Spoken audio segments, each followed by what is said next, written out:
아멘. 골리앗을 죽였던 다윗이 사울왕의 추격을 피해서 도망가다 더 이상 도망갈 곳이 없을 것 같아 도망간 곳이 골리앗의 나라 블레셋이었습니다. 그러나 정신을 차리고 보니까 자기가 그 무찔렸던 나라가 자기를 보호해 줄 수 없다는 것을 그 블레셋 그 아비멜렉의 왕 앞에, 아기스 왕 앞에서 사실을 인지하고 그때 인식하게 됩니다.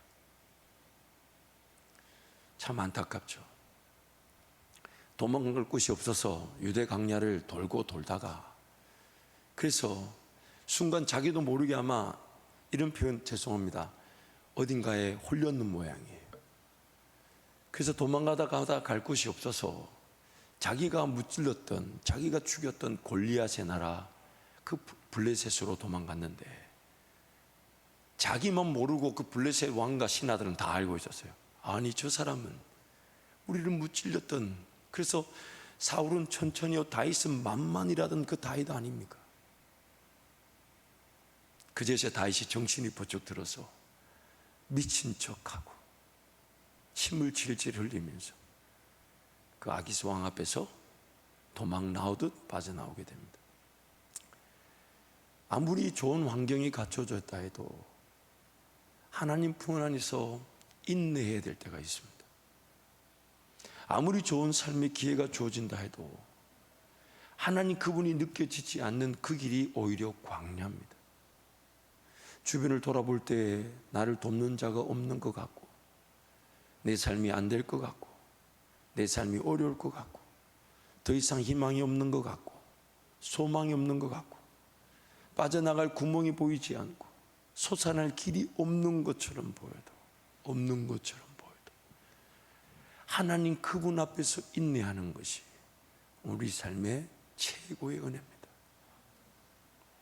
하나님 그분을 느끼지 못한 채, 하나님 그분을 맛보지 못한 채, 하나님 그분의 음성을 기다리지 못한 채 세상에서의 그 화려한 날들은 오히려 그 시간만큼 인생이 낭비되는 것입니다.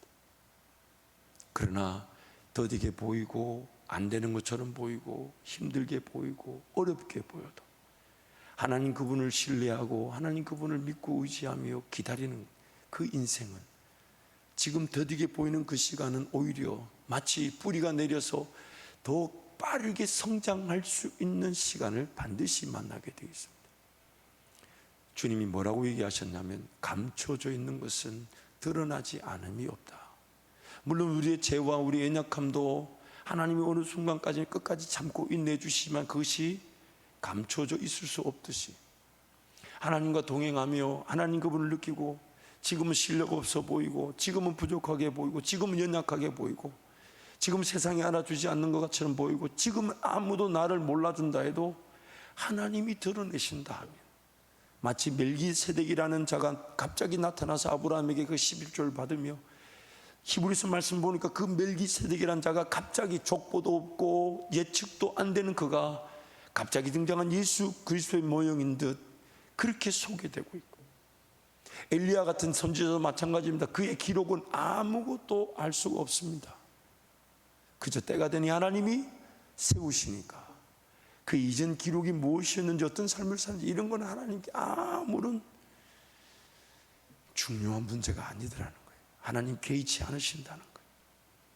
하나님 그분을 섬기며 그분 음성을 들을 줄 알면, 그분 음성 듣기 위해 그 시간들을 인내하고 참고 견디며, 아무런 소득이 없어 보이고 열매가 없어 보이고 아무런 일이 나타나지 않는 그 시간들도 주님 바라보고 주님 의지하고 주님 앞에 인내했던 시간들은 반드시 주님의 음성을 듣는 행복을 누리게 될 것이고, 주님의 음성을 들을 줄 알면 그 음성이 없는 시대 때 그 음성을 대변하고 그 음성을 전하고 그 음성 따라 순종하여 그 음성의 능력 따라 역사를 보는 믿음의 사람들로 세워지게 되는 것입니다.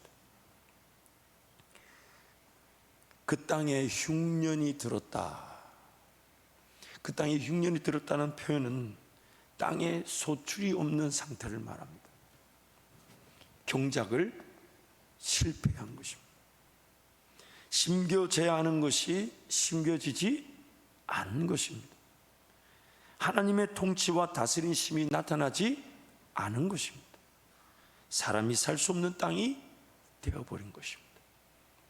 하나님께서 오늘 우리 각 사람에게 베푸시는 은혜는 하나님 나라와 통치와 다스리심으로 내 삶이 가꾸어지는 겁니다. 마치 땅의 흙으로 지음을 받은 나부터 경작되는 겁니다. 내 내면의 변화, 생각하는 법, 시간관, 물질관, 세계관, 가치관, 어떻게 시간을 써야 되며 어떻게 물질을 써야 되며 그 관계 속에서 어떻게 되어야 되며 어떻게 사랑해야 되며 어떻게 섬겨야 되며 어떻게 헌신해야 되며 어떻게 희생해야 되며 어떻게 수고해야 되며 어떻게 충성해야 되는지. 그러나 나에게 맡겨진 것은 충성이라고, 어떤 열매가 나타나든지 안 나타나든지 어떤 결과가 나타나든지 안 나타나든지 나에게 맡겨진 것은 하나님 앞에 충성하는 것이니까, 맡은 자들에게 구할 것은 충성이니까 열매가 어떠하든지 안 나타든지 하나님 앞에 인내하며 하나님 앞에 엎드려 은혜를 구할 때 하나님 그들에게 성령을 위하여 심을 수 있는 기회, 경작의 은혜, 그리고 그 심은 대로 거두게 하시는 그 능력을 맛보게 하시는 건데, 그 하나님의 통치와 다스리심을 모릅니다. 하나님의 음성을 들을 줄 몰라요. 하나님의 음성을 식별할 줄 몰라요. 그러다 보니까 시간 씀씀이 하나가, 물질 씀씀이 하나가 성령을 위하여 심기는커녕 썩어질 것을 거두게 될 육체를 위하여 심는 위기가 되어버려서 그 땅이 황폐해져 버립니다. 내가 섬기는, 내가 섬겨야만 하고 내가 맛보아야 될, 그리고 나를 통해 맛보아져야 될 하나님의 통치와 다스리심이 내 직장이든 내 일터든 내 사역이든 내 교회든 내 가정이든 황폐해져 버립니다. 황폐해져 버립니다. 썩어질 것들을 거두게 되는, 가시와 엉겅퀴를 황폐해져 그 땅에 흉년이 들어 인생이 방황하게 되는 것입니다. 방황하게 되는, 흉년이 들어 살만할까 싶어서 모압으로 내려갔던 그런 나오미의 가족들처럼 그렇게 세상으로 내려가는 위기가 있을 수 있다는 것입니다. 흉년이라는 것은 방황하는 인생을 의미하기도 합니다. 하나님의 통치와 다스리심을 상실한 삶과 그 삶이 경작해야 할 땅, 즉 그 영역은 흉년을 피할 수가 없습니다. 하나님의 통치와 다스리심이 인정되지 않는 삶과 그 삶이 경작할 땅에 풍년이 들 수 없는 것은 하나님 없는 풍요 자체가 멸망이기 때문에, 하나님 그분을 섬기며 구원을 받았다 오는 저와 여러분이 하나님 그분을 온전히 하나님답게 섬기지 않는 채 내 직장이 잘 돼서는 안 됩니다. 왜냐하면 그 잘 되는 직장이 계속 예배하지 않는 예배자로 살게 만들 것입니다. 하나님을 섬겨야 될 자인데 하나님 앞에 기도하지 않는데도 잘 되는 그 일터가 하나님과 동행하지 않고 살아가게 만들 것이니까, 하나님 그분 입장에서는, 그러나 참 감사한 것은 그래도 하나님이 끝까지 붙들어 주시니까 우리가 망하지 않는 거예요. 하나님이 그만큼 참아주셨고 인내해 주셨으니까 그만큼이라도 예배할 수 있었던 것입니다. 오늘 이만큼이라도 하나님을 찾을 수 있게 된 것입니다. 오늘 이만큼이라도 하나님을 기억할 수 있게 된 거예요. 여러분, 우리가 잘나서 내가 잘해서 멸망당하지 않은 거예요. 아닙니다. 하나님이 진노의 잔을 붙들고 계셔서 내가 멸망당하지 않은 거예요. 하나님이 나를 지켜주셔서 내가 망하지 않은 것이지, 내가 뭔가 잘나서 내가 망하지 않은 게 아닙니다. 그래서 하나님의 통치와 다스림이 없는 삶이 잘 될 수가 없습니다. 진지게 여러분, 헛된 꿈 내려놓으십시오. 하나님의 음성을 들을 줄 모르는데 선교의 기회가 주어지지 않습니다. 돈을 벌고 나면, 여유가 있으면 복음을 전할 기회는 없습니다. 지금 하나님 앞에 엎드릴지 모르는 사람이 무슨 물질적인 가치를 추구하며 그것을 누릴 수 있겠습니까? 지금 하나님을 예배할 줄 모르는데 과연 그가 버는 방식은, 그 돈 버는 방식은 하나님 것입니까? 세상의 방식입니까? 한 걸음 한 걸음 하나님과 동행함이 없는데 잘 되는 가정과 일터는 과연 하나님의 복입니까? 아니면 마귀가 던지는 물질의 유혹입니까? 지금 하나님과 동행함이 없이 잘 될 수 없습니다. 만약 잘 된다면 두려워하십시오. 만약 잘 된다면 무서워하십시오. 그 무너짐이 심할 수 있습니다. 그러나 하나님을 바라보고 인내하는데 뭔가 잘 안 되는 것 같으십니까? 하나님을 끝까지 기다리는데 뭔가 부족한 듯 느껴지십니까? 정말 이제는 하나님과 동행하며 살기로 작정했는데 오히려 일이 꼬이는 것 같으십니까? 기뻐하십시오. 즐거워하십시오. 하나님 때가 되면 거두게 하실 것입니다. 때가 되면 반드시 거두게 하실 것입니다. 오히려 하나님의 음성을 들을 줄 모르고 하나님을 예배함이 없으며 하나님 앞에 기도하지 않는데도 잘 되는 그것이 망하는 것입니다. 하나님의 통치와 다스리심을 실현하기 위해 하나님의 말씀을 드려야 하는 것이며 그래서 예배하는 것입니다. 나부터 그 음성을 들어야 마치 그 가지가 나무에 붙어 있어 햇빛과 비를 맞아야만이 영양분이 공급되고 생명이 공급되는 것처럼 교회 공동체의 뿌리를 내리며 말씀을 들으며 기도의 자리에서 주님을 사모하며 귀를 기울여 그 하나님의 음성에 민감하며 듣고자 하고 순종하고자 하는 것은 더 나은 길을 얘기하는 게 아닙니다. 생명의 유일한 원천이기 때문입니다. 내가 살기 위한 유일한 방법이 예배입니다. 그런데 하나님은 예배를 통해 나를 살리실 뿐만 아니라 마치 건강한 사람이 그 꿈의 길을, 비전의 길을 걸어갈 수 있는 것처럼 주의 길을 걷게 하시는 것입니다. 그때 우리가 하는 말이 있죠. 이건 내가 걷는 것이 아니라 내 안에 말씀의 능력이신 예수가 걷는 것이고 예수가 사는 것이며 예수의 나라를 위해 살아가는 것이다. 내가 아니라 예수라고 고백하는 것입니다. 하나님을 예배하지 않는 삶과 땅은 건강하게 지켜질 수가 없습니다. 예배할 수 있도록 지음을 받았고 예배할 때의 삶은 안전합니다. 그래서 예배 자체가 즐거움과 행복이 되는 거예요. 예배가 살아나면요 하나님을 만나게 되잖아요. 하나님을 만나게 되면 어떤 지혜도 생겨나게 되고 어떤 힘도 얻게 되고, 왜 아멘을 안 하는지 이유를 모르겠네요. 그 없던 힘을 아직 맛보지 못해서 그런 거예요. 지금 다시 할게요. 여러분, 이런 다시 할게요 이런 멘트도 앞으로 안 하기를 축복합니다. 이 아멘 안 하는 거 뭐 하는 거예요? 앞으로 다시 할게요가 필요하다는 얘기예요. 다시요. 예배를 통해 힘을 얻게 됩니다. 아멘. 예배를 통해 하나님을 그 지혜와 능력을 맛보게 되는 것이죠. 아멘. 단지 내 영혼이 소생할 뿐만 아니라 갈 바를 알지 못했던 내 인생에 어떤 길이든 하나님 나와 함께 하심이 충분하게 되는 것입니다. 아멘. 길이 없어도 괜찮아요. 길을 인도하실 하나님을 내가 만났지 않습니까? 아멘. 그래서 나는 살기 위해 달려 나왔는데 하나님은 살기 위해 달려온 나의 예배 자리에서 내 영혼을 살려주실 뿐만 아니라 길을 걸어가자 하시고, 오늘 내 삶에 마치 어렵고 힘들고 여전히 고난이고 고통이고 아픔인, 그러나 그것이 마치 십자가처럼 느껴져도 자기 십자가 지고 주님을 따를 수 있게 하심으로 아멘. 주의 길을 걷는 행복을 누리게 하시는 것입니다. 아멘. 사사기와 룻기의 시대적 배경이 예배를 상실한 백성들의 아픔을 설명하고 있습니다. 땅을 제대로 차지하지 못한 모든 지파, 하나님 온전히 예배하지 못함으로 경작의 기회를 잃어버렸어요. 뿔뿔이 흩어지고 많은 모든 지파들, 주어진 땅을 아예 빼앗겨버려 하나님 나라 지경을 벗어나버린 단 지파, 아예 하나님이 명하신 그 자기 지경을 버린 것뿐만 아니라 하나님이 그 가나안 땅이라고 설정한 그 지경을 바깥으로 뛰쳐나가버려요.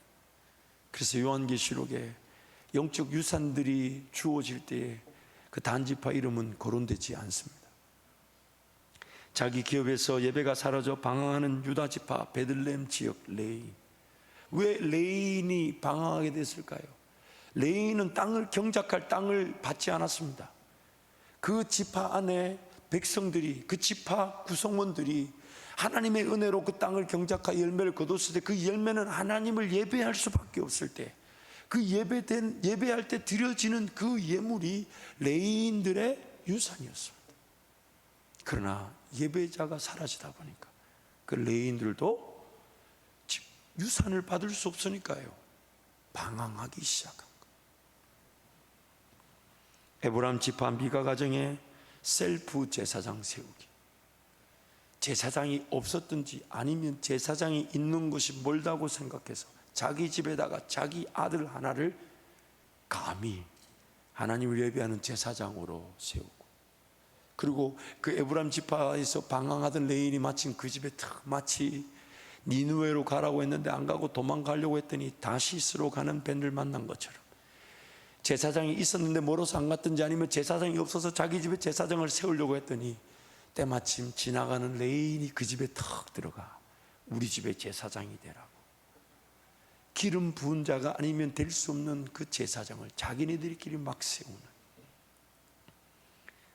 레인의 첫 살인 사건으로 기브와 즉 베냐민 지파와 전쟁을 벌여 베냐민 지파가 거의 몰살유기에 당하는 그 내용의 그 중심에, 그 사건의 중심에 뭐가 지금 빠졌냐, 뭐가 모자란 겁니까?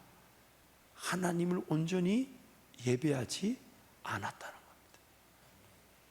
하나님의 음성을 들으며 그 음성으로 살고, 그 음성으로 인도함을 받고, 그 음성으로 순종하여 그 음성에 따라 순종하며 나아갈 때 밟는 모든 땅들이 자기네들의 땅이 되는 것인데, 음성을 들을 줄 모르고 음성에 따라가지 않고 음성에 순종하지 못하니 땅을 차지하지 못할 뿐만 아니라 땅을 잃고 방황하며 기에 그런 사사기와 룻기 같은 시대적 아픔을 그들이 당하게 되더라는 것입니다.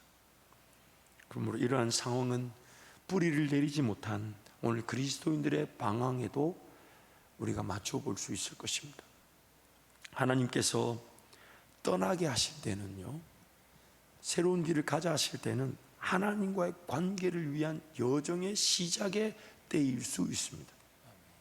하나님과의 그 관계가 시작되지 않은 사람들한테는 새로운 여정의 시작, 마치 구원을 받은 자들이 구원의 여정을 시작하게 되는 것처럼, 하나님이 아브라함으로 하여금 갈대아 우르를 떠나게 하신 것은 다름 아닌 그 뿌리를 내려야 될 곳이 갈대아 우르가 아니라 예수 그리스도, 가나안 땅, 약속의 땅, 하나님과의 동행의 그 자리에서 뿌리를 내려야 되기 때문에 세상에서 떠나야만 합니다.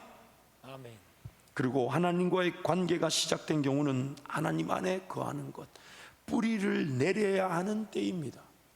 그렇기 때문에 바람에 날리는 겨처럼 사막에 이리저리 불려다니는 떨기나무처럼 방황하게 되는 것은 하나님 그분께 뿌리를 내리지 못했기 때문에, 인내해야 될 때에 인내하지 못하면 열매를 거두기도 어렵습니다. 일확천금의 기회를 노리는 것이 위기인 것입니다. 예수님을 믿기 이전, 즉 하나님과의 관계적 동행이 시작되기 전에는 마음 자체가 완전히 타락한 상태. 그래서 성경이 이렇게 말하죠. 갈 바를 알지 못했던 아브라함이 길을 떠나야 되는 것은 뿌리를 내려야 되는 하나님과의 관계의 그 중심의 삶을 위해 출발해야 되지만, 구원을 받은 저와 여러분은 이제 뿌리를 내려야 될 때지 쉽게 뿌리를 뽑아들이고 옮겨 다녀야 될 때가 아니라는 겁니다. 쉽게 이리저리 불려다니듯 떠다닐 때가 아니라는 거예요. 이걸 야고보서 말씀에 뭐라고 얘기하냐면 두 마음을 품은 어리석은 상태라는 거예요. 예수님을 믿고 하나님과의 관계적 동행을 걸어가는 그리스도인들의 문제점은 두 마음을 품는 것, 즉 모든 일에 정함이 없는 것. 야고보서 1장 6절에 8절 말씀 우리 함께 선포하겠습니다. 오직 믿음으로 구하고 조금도 의심하지 말라. 의심하는 자는 마치 바람에 밀려 요동하는 바다 물결 같으니 이런 사람은 무엇이든지 주께 얻기를 생각하지 말라. 두 마음을 품어 모든 일에 정함이 없는 자로다. 두 마음을 품어 모든 일에 정함이 없다. 이것은요, 그가 하는 모든 일이 불안하다. 영어로 unstable이라고 합니다. 두 마음을 품었다는 것은요, 그가 하는 일의 모든 일이 다 뭐하다고요? 불안하다. 왜냐하면 두 마음이 뭡니까? 주님은 이 길을 가자 하시는데 뭔가 버리고 희생하고 포기하고 내려놓기가 쉽지 않아요. 그래서 포기하고 내려놓고 희생하고 거절하고 주님 온전히 따라가야 되는데 이게 안 돼. 그러다 보니까 다른 길을 기어이 놓치고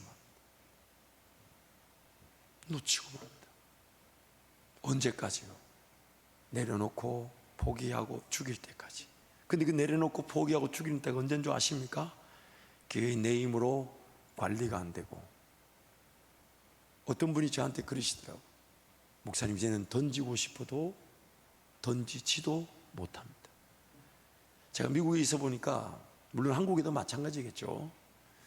파산 신고하는 것도 은혜다 그러더라고요. 파산도 아무나 받아주는 게 아니래요. 결국 그 내려놓을 힘이 없는 우리를 인정하고 하나님께로 달려나와야 되는데, 끝까지 자기 힘으로 뭔가 내려놓고 뭔가 포기하고 뭔가 죽이고 주님을 따르겠다고 하다 보니까 주님을 먼저 따르는 길에서 내려놓는 은혜를 누리지 못하고, 먼저 포기하고 죽이고 내려놓는 이거에 묶여가지고 주님을 따르는 길이 멀어져 버렸어요. 이게 뭐냐? 두 마음을 뭘 해야 되는지 아는데 뭘 놓아야 될지를 포기해야 될 것을 포기하지 못해서 붙잡혀 있는. 쉽게 예를 들어볼게요. 기도해야 되는 걸 아는데 기도하러 안 옵니다. 하나님의 말씀을 사모하며 묵상하며 그 음성을 들어야 되는 걸 아는데 더 좋은 문화와 더 즐거운 오락과 유행과 습관이 있습니다. 두 마음이죠. 여러분, 하나님의 음성이 없는 것이 아니라 하나님의 음성보다 더 시끄러운 소리들이 많아서 그렇습니다. 마치 태양은 항상 그 자리에 있는데 중간에 구름이 끼어 있어요. 어제도 그저께인가 보니까 구름이, 이게 아마 소나기 구름이라서 그런지 몰라도 구름 그 윗부분이 빛에 비쳐서 환하게 빛이 돼요.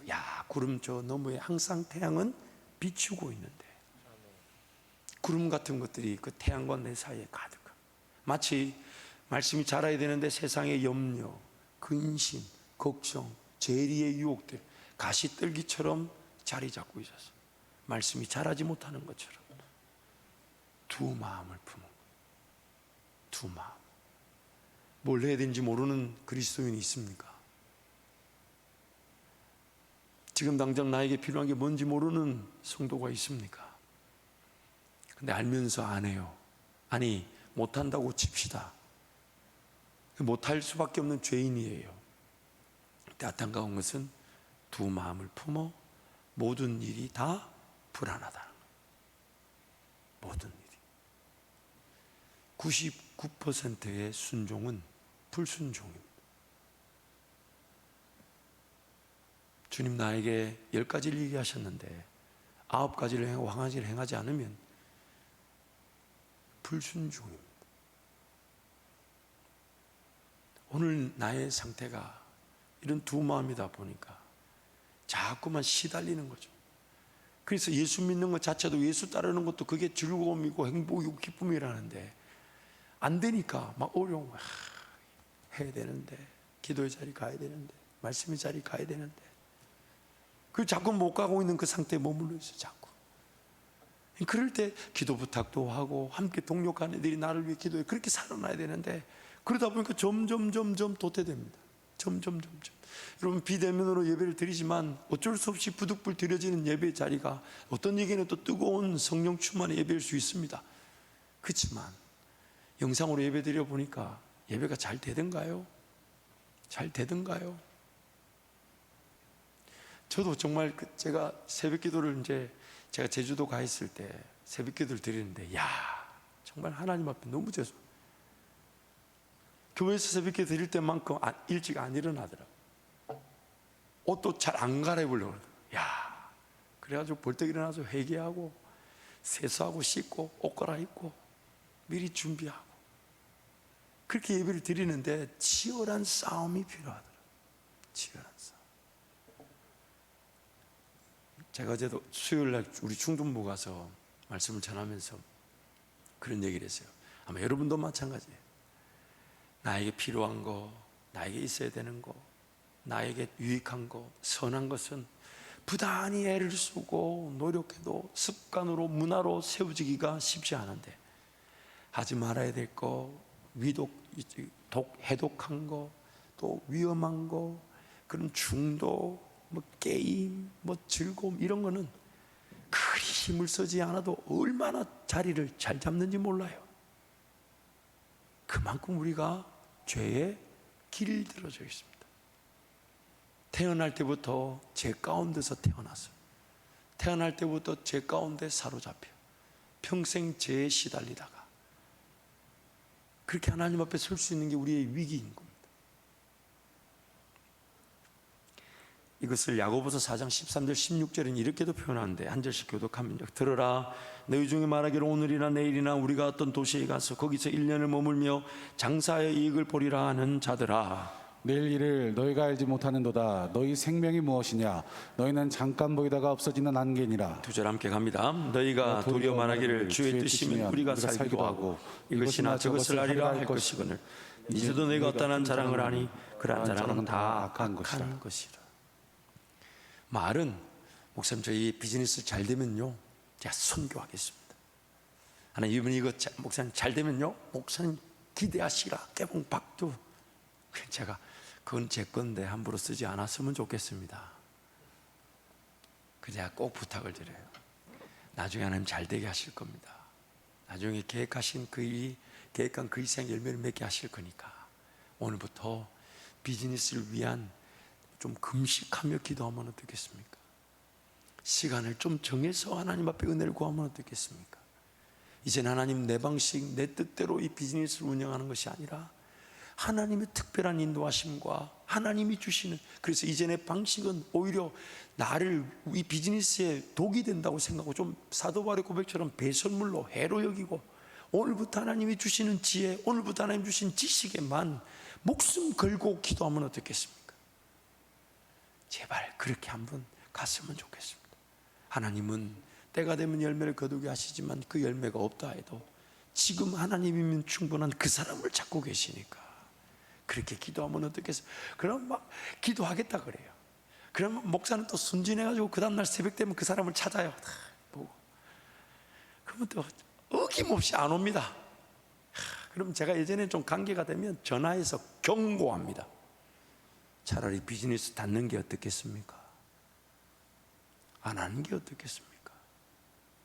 그것 때문에 바빠서 기도하러 안 온다면 야고보서에서 말하는 이것과 뭐가 다릅니까? 뭐가 다릅니까? 차라리 광야에서 먹을 것 없어서 차라리 주님께 살려달라고 외치는 게 더 행복이지 않겠습니까? 제가 관계가 되면 그렇게 하는데, 그것도 옛날에는 용기라도 있어서 그렇게 했는데 요즘은 그런 용기도 없고 믿음도 없어서 못합니다. 제가 마음이 떨려가지고요. 이제는 그런 말도 못하겠고 그냥 중보만 합니다. 하나님, 주께로 돌아오게 해주십시오. 주께로. 하나님의 뜻에 따라 인내하며 참고 견뎌 불의를 내리지 못하면 먹고 살아야 한다는 이유로, 그리고 물질적 가치 추구를 목적으로 삶이 방황하게 됩니다.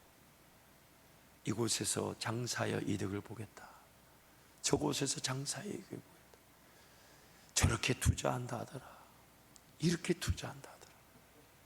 제가 전문가가 아니기 때문에 함부로 평할 수 없지만 여러 신문지상이나 전문가들 얘기를 들어보니까 현재 코로나 사태 중에 건강하게 투자할 곳이 없어서 돈이 한데 모인 것도 문제고,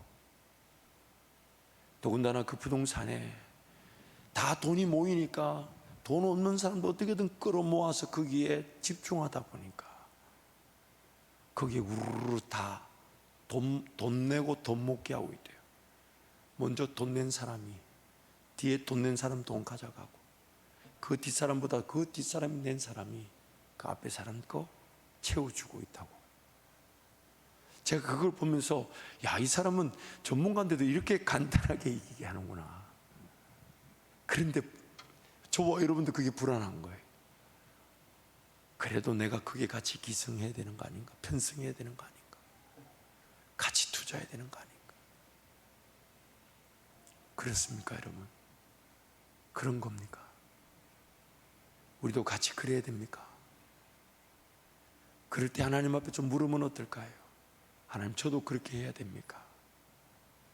저는 오히려 이런 꿈을 꿉니다. 우리 성도들 중에 만약에 그런 집이 2채나 3채가 있으시면 우리 다음 세대 청년들을 위해서 예를 들면 월세를 한 40만 원 받는다 하면 우리 성도들은 자발적으로 한 10만 원 받아주면 어떨까요? 은행 이자도 싸다 하는데 뭔가 거래하기가 지금 막 거래하면 부당하게 가격이 올라 있으면 오히려 그런 걸 우리가 역류하듯 그렇게 하나님의 법과 질서를 드러내는 기회로 좀 삼으면 어떨까요? 그런데 지혜를 좀 구하면 어떨까요? 젊은이들이 지금 결혼하는 커플들이 많아다 보니까 인구수는 줄어가도 결혼하는 커플 수가 많아서 그 집에 수요가 필요한 상태라면 오히려 우리가 그렇게 역류하듯 그런 섬기는 공동체로 살아가면 어떨까요? 저와 여러분부터 만약에 그런 집에 여유가 있다면 누군가에게 그렇게 좀 싸게 내주면 어떨까요? 그래서 당신만이라도 누군가에게 그렇게 사랑을 실천하라고 말해주면 어떨까요? 좀 하나님 앞에 정직하면 어떨까요? 하나님 앞에 진실되면 어떨까요? 과연 그런 방식의 투기가 이윤을 만들어낸다 해서 하나님 앞에 쓰임 받기는 어렵지 않을까요? 어렵지 않을까요? 하나님의 뜻을 구하고 묻는다는 것은 하나님의 음성을 기다리는 것입니다. 그리고 하나님께 모든 결정과 선택을 맡기며 인내하는 것입니다. 뿌리를 내린다는 것은 교회 공동체에 연결된다는 것을 말하기도 하지만 동시에 내 삶의 모든 순간에 하나님을 끝까지 기다리는 겁니다. 작은 선택 하나, 작은 결정 하나도 내 뜻대로 할 수 없어서 하나님께 맡겨놓는 겁니다. 지금 이 선택과 결정을 하지 않아 좋은 기회를 놓쳐버릴 것 같고 당장의 삶이 안 될 것 같아도 하나님께서 끝까지 말씀해 주실 것을 저는 신뢰합니다. 놓치면 놓치는 것이고 잃으면 잃는 것이에요. 죽으면 죽는 거예요.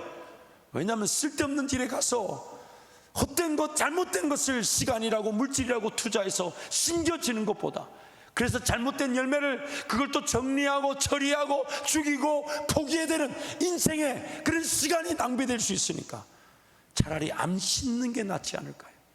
차라리 선택하지 않는 게 낫지 않을까요? 차라리 결정하지 않는 게 낫지 않을까요?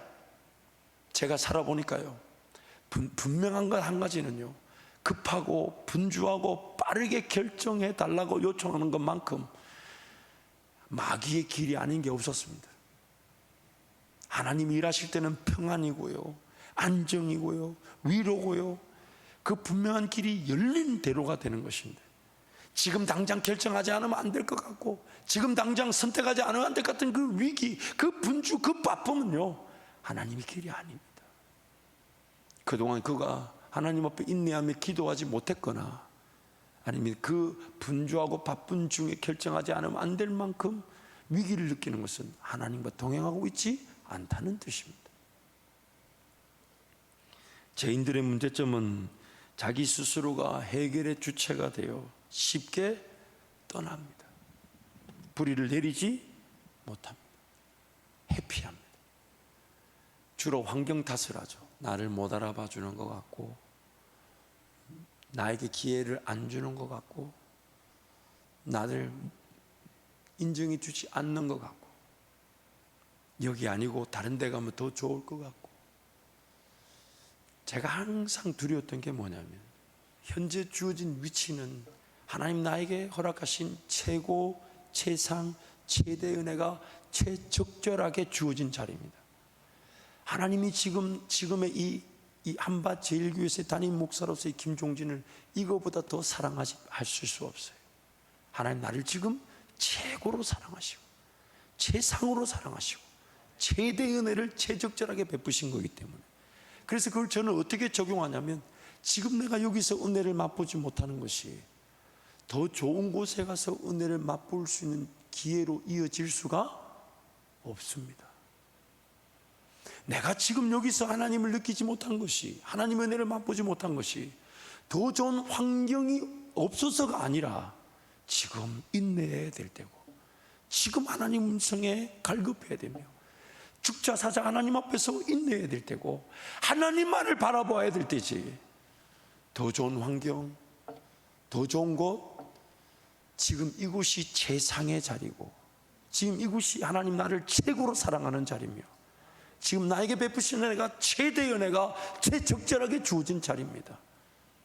지금 하나님과 동행할 기회를, 여기가 아닌 것 같아, 더 좋은 장사의 자리가 있는가 봐, 저기서 돈 번다 그래, 저기서 살만하다 그래, 저기가 더 좋다 그래 하고 떠나다니는 인생 자체가 결코 안전할 수가 없습니다.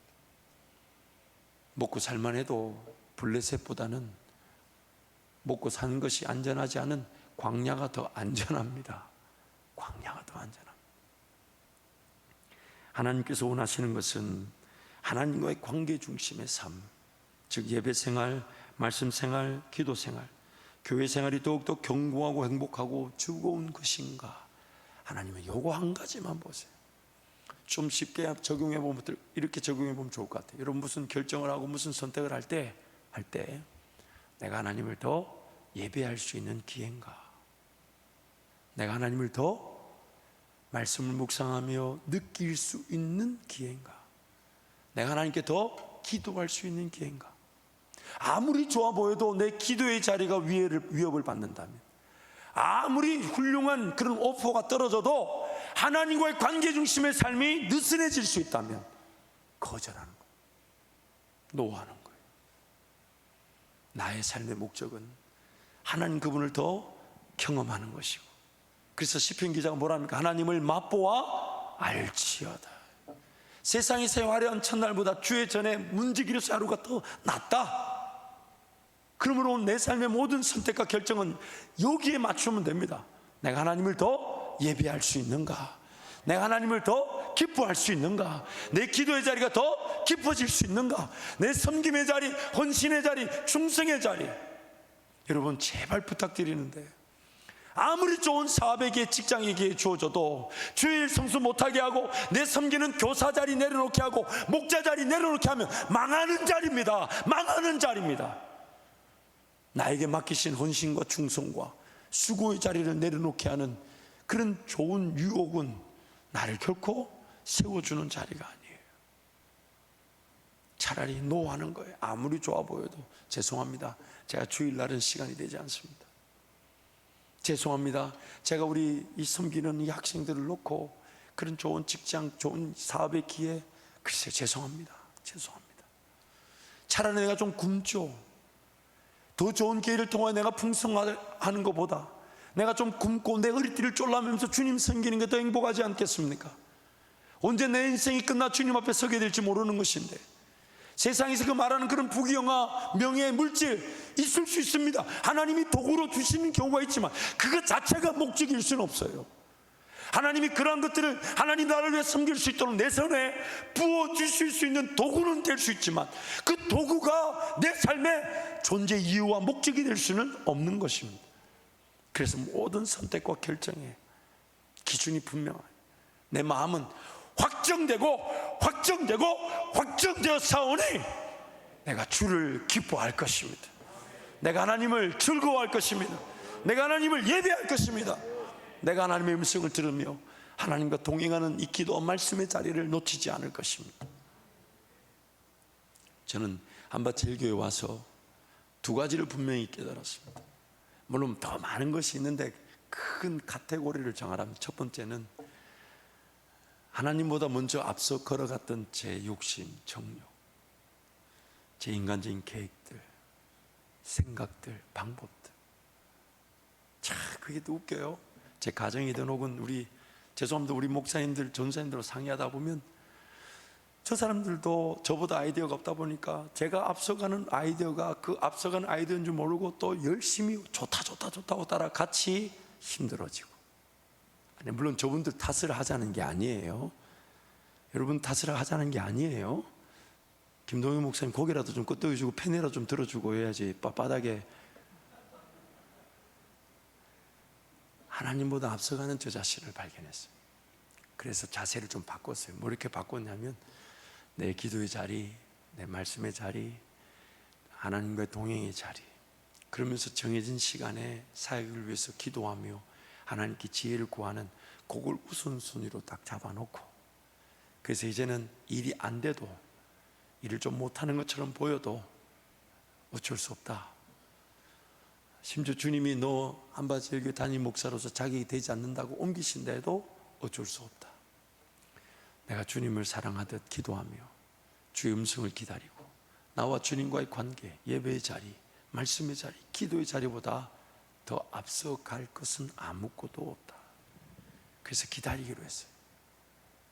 예전에 목양실에서 전화기가 잘 안 터질 때는 전화기 회사에 연락해서 안테나를 달아준다 그러더라고요. 그런데 어느 날 기도하면서 번뜩 정신이 들어서 주님이 일부러 신호를 막고 계신 것인데 내가 거기다가 신호를 달려고 하고, 또 우리 행정팀에서 모 전도사님은 신호를 달까요? 라고 묻고,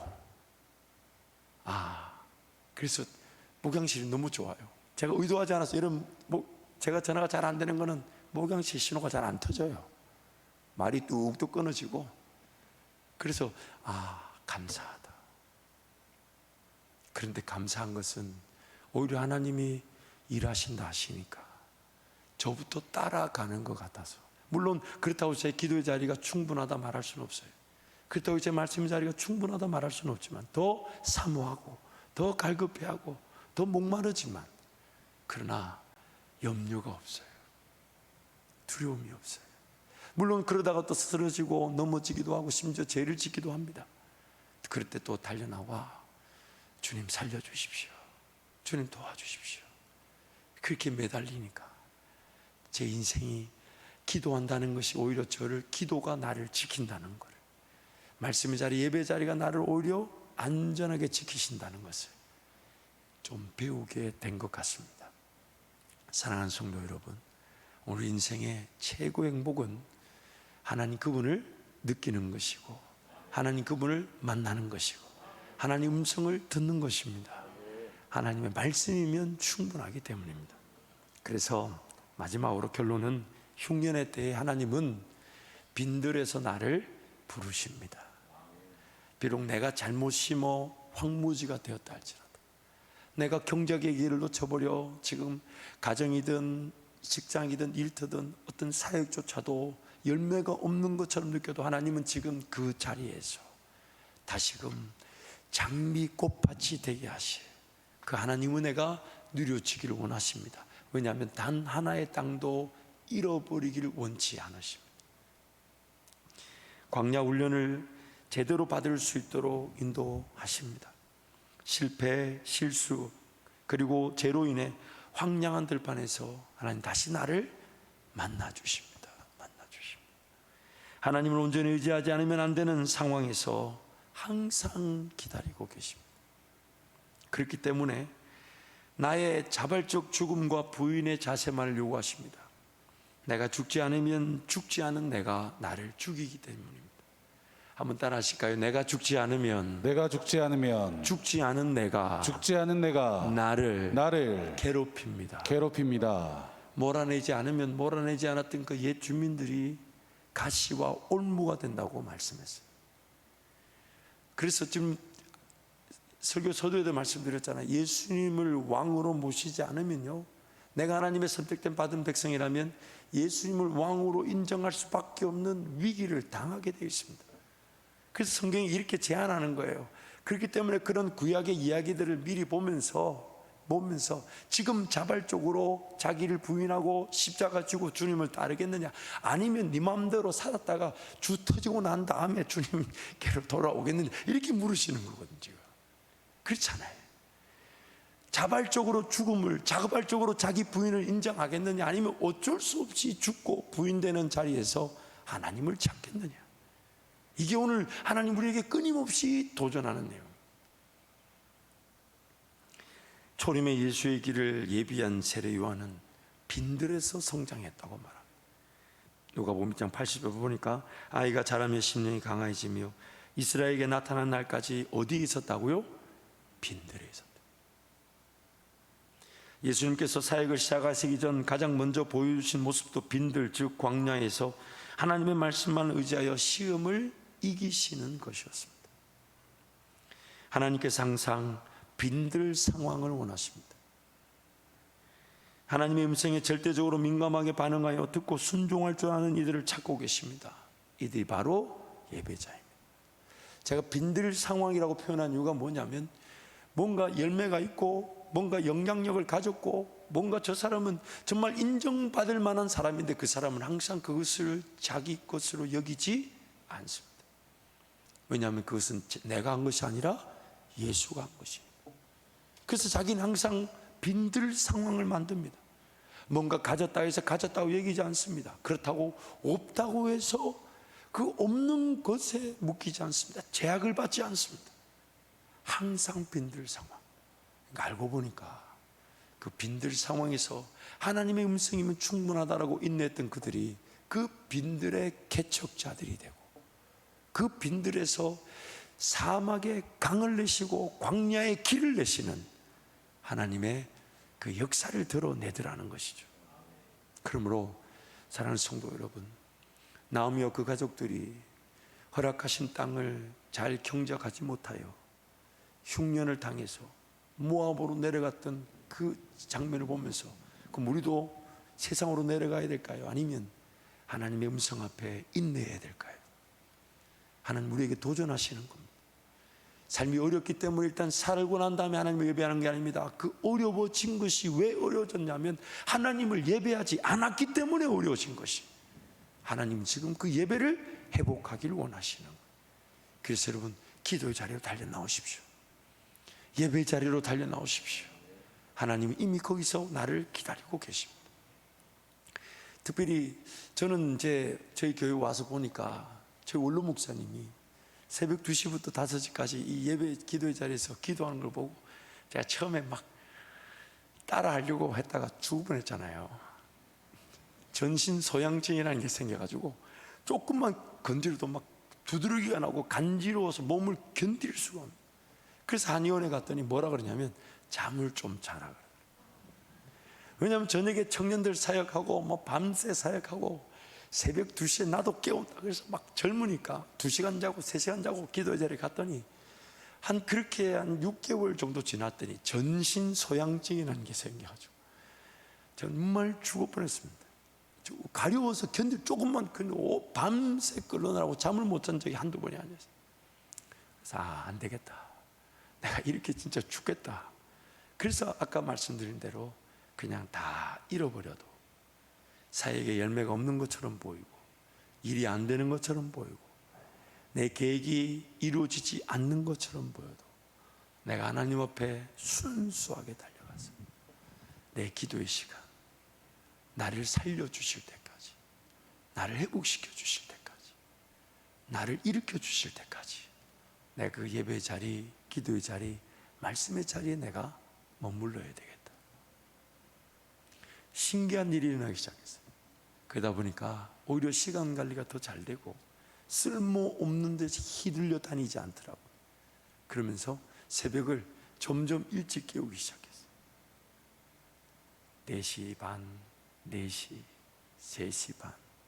이제 더 빨리 깨어날 수 있는 그 은혜가 누려지게 되겠죠. 그리고 그렇게 새벽을 일찍 깨우다 보니까 깨달은 것이 있어요. 누구도 끼어들질 못해요. 새벽에 만나자는 사람이 아무도 없어요. 새벽에 무슨 계획을 요구하는 데가 없어요. 그래서 아마 주님이 새벽 미명에 항상 기도의 자리로 달려가셨던 것입니다. 여러분을 한번 축복하고 건면합니다. 여러분도 그렇게 주님과의 독대하는 자리, 그 기도의 자리 한번 사모하며 누리시면 어떨까요? 그렇게 되시기를 축복합니다. 그렇게 되시기를 축복합니다.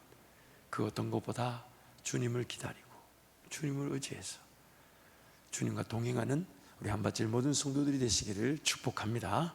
시간 그 동성으로 같이 기도하겠습니다. 우리는 항상 경작의 기회가 풍년이 아닌 흉년이 될 위기를 가지고 있습니다. 여전히 죄와 사망의 법의 지배 아래 갇혀 있고요, 육신의 그 썩어질 것을 거두기 위하여 심고 심지어 하나님조차 이용하려고 합니다. 그러다 보니까 그 흉년의 때를 피하지 못합니다. 어려움의 때를 피하지 못합니다. 그러나 하나님은 그 자리에서 끝까지 인내하시기를 원하십니다.